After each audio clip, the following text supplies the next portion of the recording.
Assalamualaikum warahmatullahi wabarakatuh. Izin perkenalkan, nama saya Emil LPS NIRM 010120 184, jurusan Penyuluh Pertanian Berkelanjutan dari Polbangtan Medan. Assalamualaikum warahmatullahi wabarakatuh. Nama saya Muhammad Lintisara dengan NIM 010120 186. Saya kelas TAN 2B dan saya beralamat di Kabupaten Mandailing, Natal. Terima kasih. Halo, Assalamualaikum warahmatullahi wabarakatuh. Perkenalkan, nama saya Moradoli Siregar. Saya dari kelas TAN 2B NIRM 010120 185.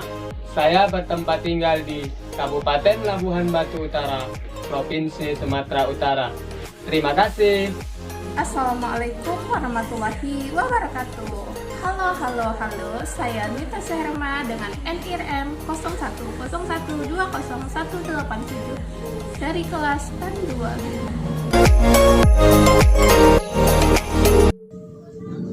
Cara budidaya ubi kayu. Ubi kayu merupakan makanan yang banyak disukai dan dikonsumsi masyarakat Indonesia. Ubi kayu ini diolah dengan berbagai cara, baik dengan cara digoreng, direbus, maupun dibakar. Ubi kayu juga dapat disajikan dengan menjadikan keripik singkong yang saat ini sudah banyak dijual di toko supermarket dengan kandungan karbohidrat yang tinggi. Tak sedikit masyarakat Indonesia yang mengganti nasi menjadi ubi kayu sebagai makanan pokok sehari-hari. Karena hal ini, banyak petani berlomba-lomba untuk membudidayakan tanaman ubi kayu. Namun, menanam ubi kayu perlu dilakukan dengan baik dan benar agar dapat berbuah banyak lagi besar dan ubi yang dihasilkan nantinya memiliki kualitas yang bagus.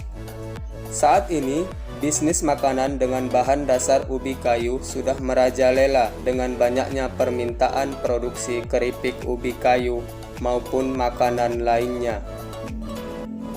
Bagi Anda yang ingin memanfaatkan peluang tersebut, Anda dapat menanam ubi kayu sendiri dengan mudah, ataupun bagi Anda yang hanya ingin mencoba memenuhi lahan kebun Anda, dapat mengisinya dengan menanam ubi kayu.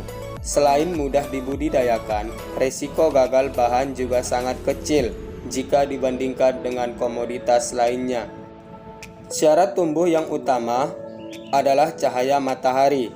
Tanaman membutuhkan sinar matahari yang cukup sepanjang hari. Tanaman ubi kayu menghendaki iklim dengan curah hujan antara 1.500 sampai 2.500 mm per tahun, dengan suhu udara minimum 10 derajat Celcius, dengan kelembapan 60-65%. Berikut merupakan tahapan yang perlu dilakukan ketika akan membudidayakan tanaman ubi kayu agar hasilnya maksimal. Yang pertama, pengolahan lahan. Sebelum melakukan penanaman bibit ubi kayu, maka perlu dilakukan pengolahan tanah terlebih dahulu agar tanah menjadi gembur sehingga pertumbuhan akar dan umbi berkembang dengan baik. Gulma dan sisa-sisa tanaman harus dibersihkan terlebih dahulu. Waktu mengerjakan pengolahan tanah sebaiknya saat tanah tidak dalam keadaan becek atau berair agar struktur tanah tidak rusak. Pengolahan tanah dibajak atau dicangkul 1-2 kali sedalam kurang lebih 20 cm. Diratakan, kemudian dibuat bedengan atau guludan dan juga dibuat saluran drainase, kemudian baru dapat ditanam.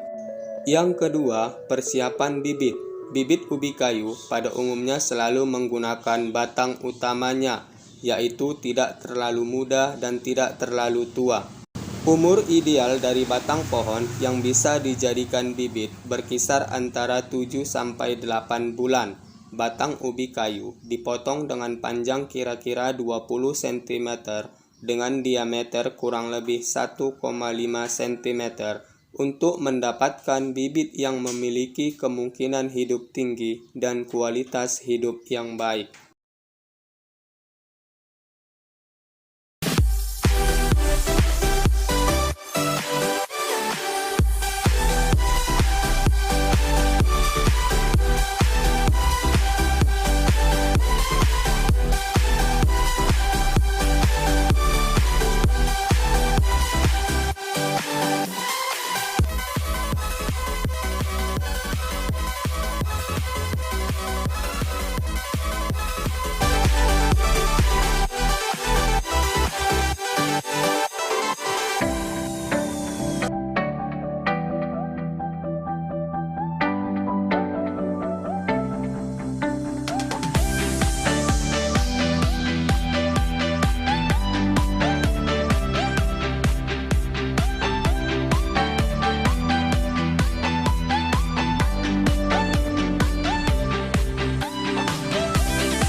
karena itu semakin meningkatkan impor ke Indonesia, misalnya gandum.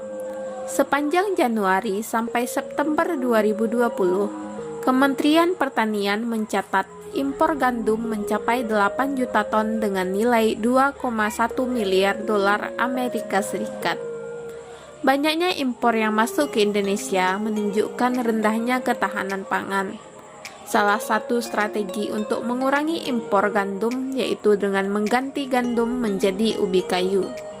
Tepung gandum dapat digantikan menjadi tepung dari ubi kayu atau disebut dengan tepung mokaf, yang bahkan lebih sehat dibandingkan tepung gandum. Apalagi pada saat sekarang ini, harga ubi kayu sedang anjlok.